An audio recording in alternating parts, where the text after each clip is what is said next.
തെക്കൻ കാലിഫോർണിയ മരുഭൂമിയിൽ സ്ഥിതി ചെയ്യുന്ന ഒരു ദേശീയോദ്യാനമാണ് ഡെത്ത് വാലി നാഷണൽ പാർക്ക്. ഇതിന്റെ ഒരു ചെറിയ ഭാഗം നെവാഡ വരെ വ്യാപിച്ചു കിടക്കുന്നു.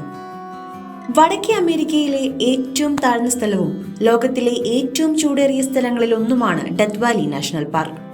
ഭൂമിയുടെ ഭൂഗർഭ കാലഘട്ടങ്ങളുടെ ഉദാഹരണങ്ങൾ ഉൾക്കൊള്ളുന്ന ഒരു വിശാലമായ ഭൂമിശാസ്ത്ര മ്യൂസിയം കൂടിയാണിത്.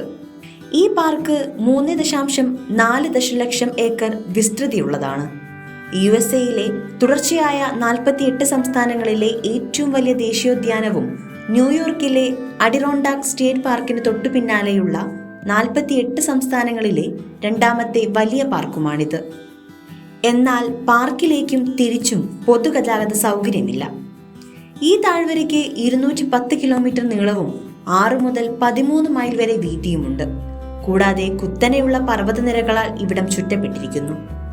പടിഞ്ഞാറ് പനാമിൻ പർവ്വതനിരകളും കിഴക്ക് ബ്ലാക്ക് ഫ്യൂണറൽ ഗ്രേപ്പ് വൈൻ പർവ്വതനിരകളുമുണ്ട്. ഇതിന്റെ 3 ദശലക്ഷം ഏക്കർ വനപ്രദേശങ്ങളാൽ സമ്പന്നവുമാണ്.